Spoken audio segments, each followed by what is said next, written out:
Di negara metropolitan, film dibawa ke sebuah kota malam bernama Distrik Gangnam. Terlihat sekelompok kepolisian yang dipimpin detektif Kang Dong-hwa tengah mencoba masuk ke sebuah klub malam tersembunyi untuk melakukan penggerebekan. Dengan gerak cepat, dia bersama pasukannya langsung memborgol orang-orang di klub yang keadaannya sedang setengah gila akibat penyalahgunaan narkoba.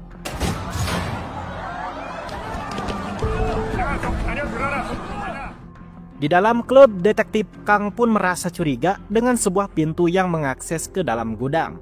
Dia pun ingin memasukinya. Akan tetapi, atasan kepolisiannya yang berkacamata bernama Kapten Yu malah menahannya dengan mengajaknya untuk segera keluar dari sini. Tentu saja hal tersebut pun membuat dirinya semakin curiga dengan apa yang ada di balik ruangan itu. Sehingga dia pun langsung masuk ke dalam untuk mengeceknya. Kecurigaannya pun tidak salah. Ternyata di dalam terdapat seseorang yang sedang membakar banyak narkoba untuk menghilangkan bukti. Kedatangannya ke sana membuat si orang itu panik dan berusaha menyerang si detektif Kang. Namun dengan sangat mudahnya detektif Kang melumpuhkannya.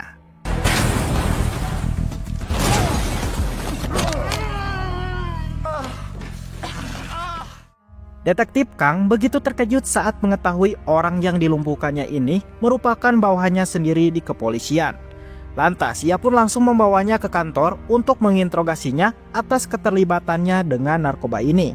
Kim pun panik dengan berusaha untuk memohon pengampunan agar detektif melepaskannya. Dirinya terpaksa melakukan pekerjaan sampingan kotor ini demi membiayai kehidupan keluarganya yang kurang. Dan yang membuatnya sangat tidak menyangkanya, ternyata banyak sekali kepolisian yang terlibat dalam bisnis kotor itu. Mendengar perkataan tersebut, detektif langsung bertindak dengan menelpon pusat untuk melakukan penangkapan terhadap para bajingan polisi yang telah terlibat dalam bisnis kotor ini, termasuk Kim dan Kapten Yu.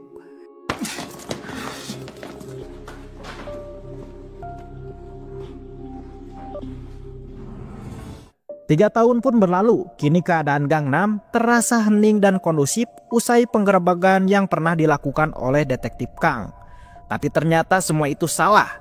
Sampai saat ini, klub malam yang pernah digerebek kembali beroperasi dengan cara sembunyi-sembunyi. Bahkan kini tempat itu malah semakin ramai dikunjungi oleh orang-orang maksiater. Kemudian seorang wanita penghibur bernama Jenny tengah masuk ke klub malam ini untuk mengantarkan paket sabu pesanan milik tamu VIP yang merupakan komplotan gangster. Para tamu VIP ini pun kegirangan dan langsung memakainya yang membuat mereka pun langsung teler. Dalam keadaannya yang setengah teler, Jenny tidak sengaja melihat ponsel tamu VIP yang mendapatkan pesan perintah dari bosnya untuk menangkap dirinya tanpa suatu alasan yang jelas. Tentu dia pun panik dan langsung pergi ke kamar mandi untuk memuntahkan narkoba itu agar kembali sadar. Dengan keadaannya yang panik, ia pun menelpon temannya yang bernama Lee Jung-hwa untuk menyuruhnya bersembunyi dikarenakan keselamatan mereka berdua yang sedang terancam. Sial sekali, Lee malah menghiraukan telepon tersebut akibat sedang mengalami teler juga. Menyadari hal tersebut, Jenny pun berusaha keluar dari klub malam ini untuk segera mencari temannya. Sayang sekali para tamu VIP tadi memergokinya dan berusaha untuk menangkapnya. Untung saja Jenny pun berhasil lolos dari kejaran. Usai memanfaatkan lalu lalang keramaian di kota. Jenny pun bersembunyi di bawah tangga untuk merehatkan tubuhnya sejenak. Sembari menunggu keadaan aman, ia pun membuka HP-nya untuk mengecek sebuah video. Dan entah apa isi video itu, yang jelas alasan para gangster memburunya karena menginginkan video tersebut. Di waktu yang sama, Lee ternyata telah ditangkap oleh pemimpin gangster mereka yang bernama Pisiki. Lee pun menangis ketakutan dan memohon untuk tidak membunuhnya. Namun Siki sangat marah besar dikarenakan video yang dicarinya tidak ada di HP-nya Lee. Maka dari itu dia pun memerintahkan semua anak buahnya untuk segera mencari Jenny hingga dapat. Kemudian scene berganti kepada seorang pria yang sedang berjalan menuju ke dalam klub malam. Dan perkenalkanlah orang ini bernama Yeon Gil-ho, seorang pengusaha Gangnam yang menjadi pemilik bisnis penyedia gadis terbesar di kota ini. Kedatangannya ke sini untuk memantau keadaan para gadis penghibur yang merupakan para pekerjanya. Sesaat di dalam, dia pun begitu kesal saat melihat salah satu gadisnya sedang teler akibat narkoboy. Lalu ia pun menggendong wanita itu dan memasukkannya ke dalam mobil. Walaupun pekerjaannya kotor, namun Gil-ho sangat membenci sekali dengan narkoba. Dia pun langsung pergi ke belakang klub untuk menemui si pengedar dan memberikannya pelajaran. Gil-ho mengancam untuk jangan memberikan para gadisnya dengan barang haram ini jika masih ingin hidup.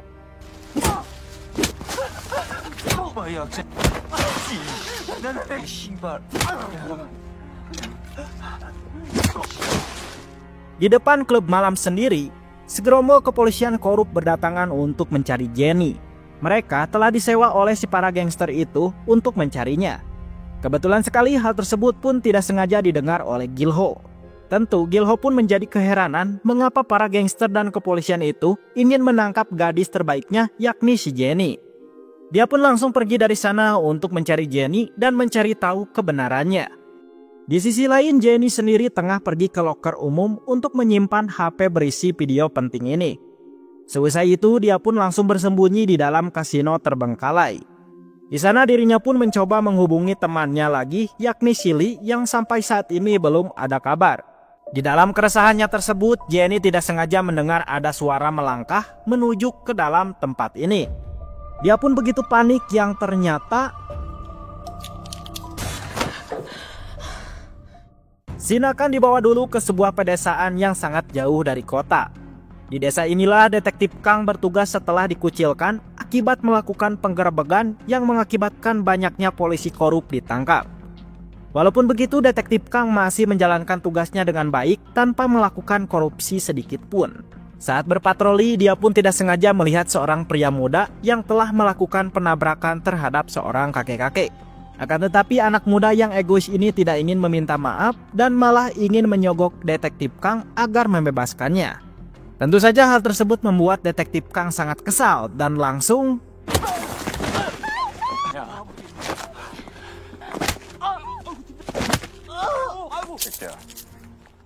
bahkan ia pun menyeret si pemuda itu ke kantor untuk memenjarakannya.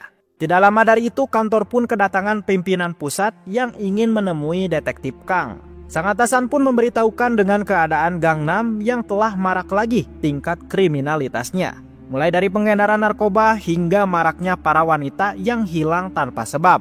Sampai saat ini mereka belum mendapatkan satu petunjuk pun penyebab bagaimana para wanita itu bisa menghilang. Tim kepolisian sudah lama diterjunkan untuk menangani masalah ini. Akan tetapi mereka tidak becus dalam menanganinya. Efeknya nama kepolisian menjadi tercemar akibat masyarakat yang merasa kecewa atas kinerja polisi yang buruk. Maka dari itu, sang atasan ingin menyuruh detektif Kang untuk menangani kasus besar ini. Dia berharap Kang mampu menyelesaikan kasus aneh dan rumit ini. Namun detektif Kang menolaknya. Dia merasa cukup tenang bertugas di desa ini. Seusai obrolan selesai, Kang pun mendapatkan telepon dari pihak rumah sakit yang ingin mengabari keadaan anaknya. Saat ini anak detektif Kang tengah dirawat atas gangguan ketraumaan yang dialaminya. Sang dokter memberitahu keadaan putrinya Kang Kian memburuk dan mengalami kegelisahan akut. Kegelisahan itu muncul akibat putrinya yang selalu teringat saat momen dia hampir saja dibunuh oleh temannya sendiri yang merupakan seorang wanita penghibur di klub malam Gangnam. Detektif Kang pun merasa menyesal sekali karena tidak memperhatikan putrinya akibat kesibukannya itu. Saking sibuknya sampai-sampai dia tidak mengetahui kalau putrinya telah berteman dengan wanita malam. Dalam kesedihannya itu, Kang pun tidak sengaja melihat ada sebuah tato yang sangat tak asing di tangan putrinya. Di Gangnam, Gil-ho pun tengah menanyakan ke Jenny mengapa para bajingan gangster banyak yang mencarinya. Tapi Jenny belum memberitahukannya sebab dia yang panik dan hanya Gil-ho saja yang bisa mencari keberadaan Lee yang sedang dalam bahaya. Mendengar kata bahaya, Gil-ho pun akan mencari gadis terbaik satunya lagi itu. Dia pun meminta Jenny untuk tetap di sini sebelum dirinya kembali. Kembali ke desa lagi, pada hari ini dokter membolehkan anaknya detektif Kang untuk pulang. Lalu Kang pun mengajak putrinya itu untuk ke restoran dan menghabiskan waktu bersamanya. Akan tetapi putrinya itu menolak sebab yang dia butuhkan di sampingnya saat ini bukanlah ayahnya, melainkan temannya si wanita malam itu. Namun sampai saat temannya itu tidak ada kabar, entah menghilang kemana. Maka dari itu ia meminta ayahnya untuk mencarinya. Detektif Kang menolak, mengingat si wanita itu yang hampir saja membunuh putrinya ini. Namun sang anak membantah tuduhan itu. Malahan temannya itu sangat baik terhadapnya. Dia merasa sangat kesepian, seolah-olah tidak bisa hidup tanpa si teman yang merupakan wanita malam itu. Mendengar perkataan tersebut, Detektif Kang bertanya-tanya, ada apa dengan putrinya ini? Lalu dia membuka HP anaknya untuk melihat foto temannya itu, yang ternyata itu adalah si Jenny, cuy.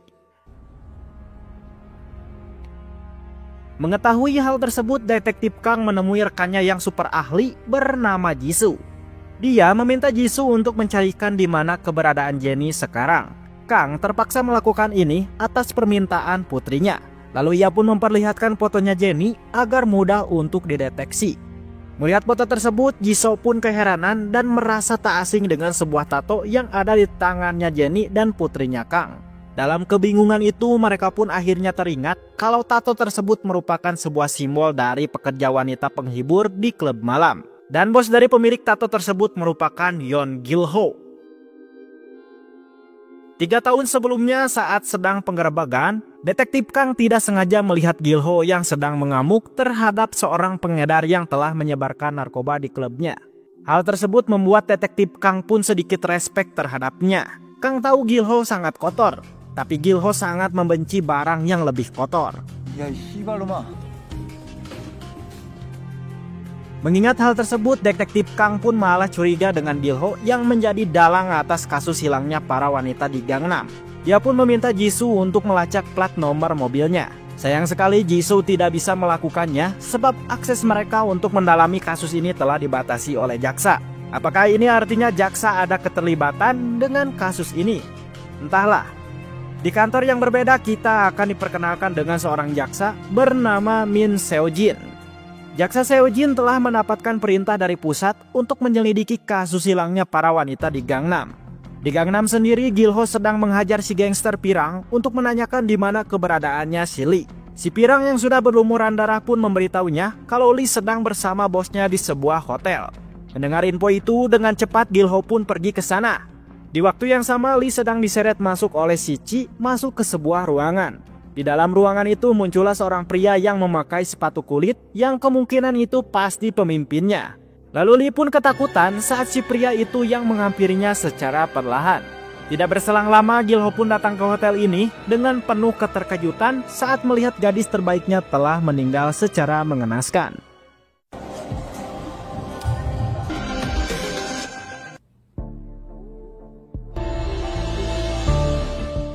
Selang beberapa jam kemudian, si Chi telah memerintahkan tim petugasnya untuk membersihkan area TKP demi menghilangkan jejak. Akan tetapi para petugas ini pun kepanikan sebab mayat Lee yang akan mereka hilangkan tidak ada. Di luar gedung sendiri kita akan diperlihatkan dengan sosok wajah yang memakai sepatu kulit ular tadi. Dia bernama Noh Jae-soo, seorang idol yang sangat terkenal di Korea. Namun para fans tidak mengetahuinya bahwa di balik kemewahannya itu terdapat sifat iblis yang tertanam di dalam tubuhnya. Di malam yang semakin larut, tepatnya di sebuah stasiun kereta, seorang tukang pel dibuat penuh ketakutan saat menemukan ada sebuah mayat wanita di bangku tunggu. Yang tak lain mayat itu adalah Lee Jung-hwa. Gil-ho telah sengaja meletakkan mayatnya di stasiun ini. Di sisi lain, Detektif Kang telah memutuskan kembali ke Gangnam untuk menangani kasus rumit hilangnya para wanita. Dia akan bergabung dengan rekannya yang dulu dalam tugas ini. Tapi sialnya para rekannya itu tidak ada yang menyambut hangat akibat kejujurannya. Sangat aneh polisi itu. Walaupun begitu, Kang tidak menghiraukannya dan akan bergerak sendiri. Lalu dia pun menemui rekan lamanya Kim Jong-hwa. Orang yang dulu pernah dia jebloskan ke penjara atas keterlibatannya dalam bisnis narkoba tempo itu. Semenjak penggerebekan tempo itu, Kim telah lama berhenti dari kepolisian dan berubah profesi menjadi seorang gangster dalam bidang bisnis rentenir. Maka dari itu Kang menganggapnya akan memiliki banyak info mengenai kehidupan dunia malam di Gangnam. Detektif Kang ingin menanyakan tentang seorang pria yakni si Gil-ho. Dirinya mencurigai Gil-ho ada hubungannya dengan semua kasus ini. Lalu Kim memanggil anak buahnya untuk menceritakan segalanya tentang Gil-ho. Mereka yang hidup di dunia malam akan sangat mengenali dengan nama Gil-ho. Orang-orang mengenalinya sebagai penguasa Gangnam yang menjadi pemilik bisnis mucikari terbesar di kota ini. Namun orangnya sangat misterius sekali dan tidak jarang menampakkan di kota. Hanya di momen penting saja Gil-ho akan muncul ke permukaan. Namun sayangnya sampai saat ini dia belum pernah melihatnya lagi. Gil-ho memiliki dua gadis terbaik di klub malamnya. Pertama Jennie dan yang kedua adalah Lee Jung-hwa. Namun saat tadi media TV telah memberitakan ditemukannya mayat Lee di stasiun kereta. Ini artinya Gil-ho akan muncul ke permukaan untuk memburu siapa pelaku yang telah merenggut nyawa gadis terbaiknya itu. Di tempat yang berbeda, Gil-ho sedang menyuruh anak buahnya untuk mengambil semua uang tabungannya. Ternyata benar dia ingin melakukan balas dendam terhadap para bajingan gangster yang telah membunuh gadisnya. Gil-ho tahu kelompok Shichi adalah pelakunya, mengingat mereka yang sedang memburu Jennie juga. Dia pun akan memanfaatkan momen itu untuk bisa bertemu dengan Shichi. Yang mana Gil-ho menelpon Shichi untuk berpura-pura mengajaknya bernegosiasi jika ingin mendapatkan Jennie. Tepat di malam harinya, Gil-ho pun pergi ke sebuah bawah jembatan untuk menemui Shichi yang sudah menunggunya. Lalu Gil-ho pun mengambil sebuah pemukul untuk menghajar Shichi. Gil-ho tahu kalau Shichi hanyalah seorang gangster yang telah disuruh oleh seseorang untuk membunuh Lee dan memburu Jennie. Maka dari itu dia meminta Shichi untuk menyampaikan pesan ke si orang yang menyuruhnya agar menemuinya jika ingin menemui si Jennie. Am I some kind of punching bag for you, motherfucker? Give me anything. Bertepatan dengan itu, Jennie sedang merasa ketakutan saat melihat berita temannya yang sudah mati ditaruh di stasiun. Dia pun gelisah dan ingin segera kabur dari kota ini. Akan tetapi Jennie tidak bisa keluar sebab Gil-ho yang telah mengunci rapat tempat persembunyian ini. Di kantor kejaksaan, jaksa Seo-jin telah mendapatkan video CCTV di stasiun. Dan ia pun melihat Gil-ho yang sedang menggendong mayat Lee dan menaruhnya di sana. Melihat rekaman tersebut, jaksa Jin pun akan menetapkan Gil-ho sebagai salah satu tersangka di balik pembunuhan ini. Dia pun langsung melaporkan hal ini kepada atasannya. Walaupun begitu, jaksa Seo-jin akan melakukan investigasi demi menemukan pelaku yang sebenarnya. Namun anehnya, sang atasan pun menolak investigasi itu dan menyuruh jaksa Seo-jin untuk menetapkan Gil-ho sebagai pelaku utama atas kasus pembunuhan dan para wanita hilang. Saat ini sang atasan telah bersepakat untuk melakukan kerjasama dengan tim kepolisian demi memudahkan pemecahan kasus ini. Tidak lama dari itu si polisi korup yaitu Kapten Yu datang untuk mewakili pertemuan kerjasama antara kepolisian dan kejaksaan. Dalam diskusinya tersebut, jaksa Seo-jin berkata yang sama seperti tadi, kalau Gil-ho telah dia tetapkan menjadi salah satu tersangka. Walaupun begitu, jaksa Seo-jin akan menyelidiki tersangka lain untuk mencari pelaku yang sebenarnya. Anehnya Kapten Yu memberikan jawaban yang sama seperti atasannya tadi, yakni meminta jaksa Seo-jin untuk menetapkan Gil-ho sebagai pelaku utamanya. Tentu saja perkataan tersebut membuat jaksa Seo-jin merasa aneh terhadap Kapten Yu dan atasannya, seolah-olah sedang menyembunyikan sesuatu besar darinya. Di dalam gedung mewah, Jeon-so tengah disiksa oleh sahabatnya sendiri bernama Lee Gang-soo. Dia merupakan orang yang telah dipercayai oleh pemimpin besar yang belum disebutkan namanya untuk memegang bisnis klub malam di Gangnam. Lee Gang-soo merasa marah terhadap dia atas kebodohannya yang telah membunuh Lee di klub malamnya. Keteledoran tersebut akan berakibat fatal terhadap bisnis di klub malam. Gang-soo pun memperingatkan Jeon-so untuk tidak melakukan hal ceroboh lagi. Lalu ia pun memintanya untuk segera mencari Jennie dan mengambil video penting itu. Get high? Little shit! That's your excuse! Dengan wajah yang penuh kesal, Jeon-so pun langsung menelpon gangster suruhannya, yaitu si Shichi, untuk segera bergerak lebih cepat dalam mencari Jennie. Di waktu yang bersamaan, Gil-ho sedang menuju ke kasino terbengkalai untuk mengecek Jennie yang masih bersembunyi di sana. Akan tetapi sesampainya di dalam, ia pun tidak menemukan keberadaannya Jennie. Yang ternyata Jennie telah kabur sebelumnya dengan memecahkan jendela. Tentu saja Gil-ho pun menjadi gelisah atas keselamatannya Jennie dan ia harus segera mencarinya. Di tengah rasa kegelisahannya itu, Gil-ho pun mendapatkan pesan chat dari Shichi yang mengajaknya untuk bernegosiasi lagi. Shichi pun akan mengajak bosnya yakni Jeon-so untuk melakukan kesepakatan, asalkan Gil-ho membawa Jennie ke hadapan mereka. Gil-ho pun menyetujuinya, walaupun sekarang dia belum mengetahui di mana keberadaan Jennie. Mereka telah sepakat untuk melakukan pertemuan di sebuah basement persimpangan jalan Yeokmam pada malam hari. Di dalam kedai makan, jaksa Seojin tengah mengobrol santai dengan atasannya. Dalam obrolan tersebut, sang atasan berterus terang dirinya memang kotor akibat telah menyembunyikan pelaku yang sebenarnya dari kasus wanita menghilang. Hakikatnya wanita selalu serakah dalam kekuasaan seperti dirinya. Maka dari itu dia pun menghasut jaksa Seojin untuk melakukan hal yang sama seperti dirinya, dan sang atasan pun berjanji akan melakukan penawaran spesial terhadapnya. Jaksa Seojin pun terdiam menghela napas atas kebejadan dari sang atasannya ini. Walaupun begitu, sangat tidak disangkanya sekali, dirinya pun malah menyetujui tawaran kotor ini. Jaksa Seojin pun meminta untuk diberikan kompensasi dan koneksi besar. Jika seandainya kasus ini telah berhasil ditutup dengan menangkap Gil-ho yang padahal bukan pelaku aslinya. Tapi yang terpentingnya, jaksa Seojin meminta atasannya itu jangan pernah membuangnya. Malam harinya, tepatnya di sebuah klub malam, Yeon-so sedang memanggil atasan kepolisian korup, yakni Kapten Yu, untuk meminta bantuan. Selama ini Kapten Yu telah menjadi anjing peliharaannya Yeon-so dalam menutupi semua perbuatan busuknya. Yeon-so pun mengungkapkan larut malam ini dia akan menemui Gil-ho untuk bernegosiasi dalam penyerahan Jennie yang memegang video penting mereka. Maka dari itu dia meminta Kapten Yu untuk datang ke sana juga dan menangkap Gil-ho untuk dikambing hitamkan di balik kasus narkoba dan para wanita menghilang. Dirinya pun akan memberikan bayaran yang sangat besar berupa jam tangan mewah. Kapten Yu yang memang sangat rakus terhadap harta langsung menyetujuinya. Di tempat yang berbeda, detektif Kang tengah meminta bantuan terhadap Kim dan para anak buahnya untuk mencari keberadaan Minho. Dia berjanji akan memberi mereka uang $1 juta jika berhasil menemukan keberadaannya.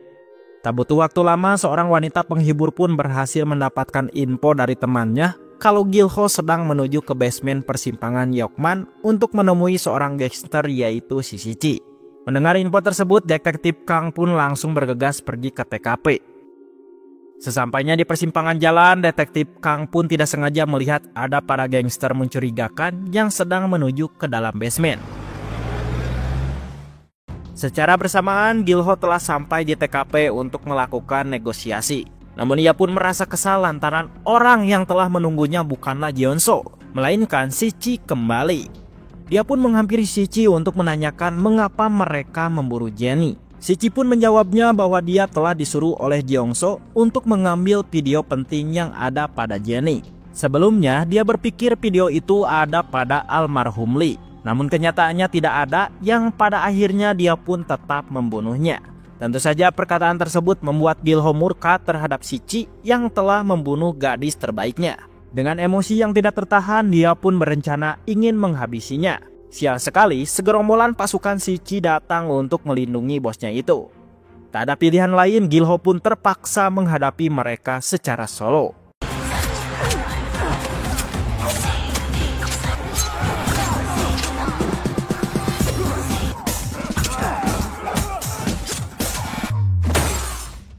Di atas basement ini ternyata Jeon-so sedang menyaksikan perbaku hantaman ini melalui video yang sedang direkam oleh Sichi. Gil-ho cukup kewalahan menghadapi mereka. Walaupun begitu, dia pun berhasil menumbangkan mereka semua.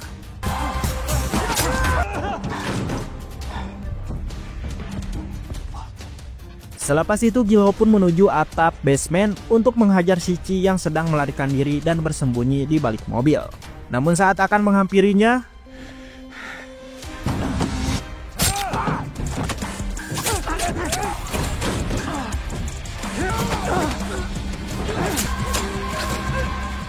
tusukan barusan membuatnya merasakan lemas sekali. Di momen yang memojokkan ini, segerombol anak buah Jeon-so berdatangan untuk menghabisinya. Gil-ho pun hanya terdiam pasrah saja di saat mereka yang perlahan menghampirinya.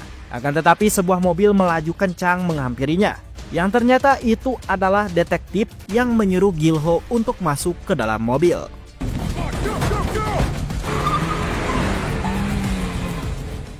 Entah apa yang terjadi selanjutnya, sebab scan dibawa ke Jeon-so yang sedang mampir ke sebuah kedai untuk menemui Gang-su. Di dalam pertemuannya itu, Jeon-so menunduk hormat yang membuat Gang-su pun keheranan dengannya yang berlagak tidak seperti biasanya. Di tengah keheranannya ini, seorang anak kecil pun menghampirinya untuk meminta tanda tangannya. Yang selepas itu,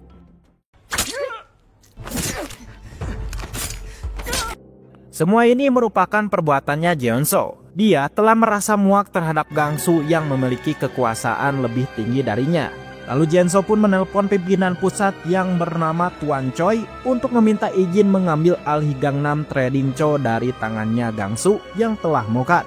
Trading Co merupakan sebuah nama klub malam terbesar yang ada di kota ini. Dia berjanji akan lebih baik mengelola klub malam di Gangnam dan yang terpenting akan secepatnya menemukan Jenny yang menjadi ancaman besar terhadap bisnis mereka. Kembali lagi ke kondisi detektif Kang yang sedang berusaha menghindar dari kejaran para gangster itu. Sial sekali para kepolisian korup bermunculan yang ingin menghentikannya. Dalam aksi yang tegang ini, Kang sengaja ingin menyelamatkan Gil-ho karena dia tahu Gil-ho bukanlah pelaku dari kasus para wanita menghilang. Maka dari itu dia menanyakan siapa pelaku aslinya. Dengan terbata-bata Gil-ho memberitahu pelaku sebenarnya adalah pemilik Gangnam Trading Co, sebuah klub malam terbesar yang ada di kota Gangnam. Namun percakapan penting ini harus terhentikan di saat mobil mereka berhasil dihentikan oleh para polisi korup ini.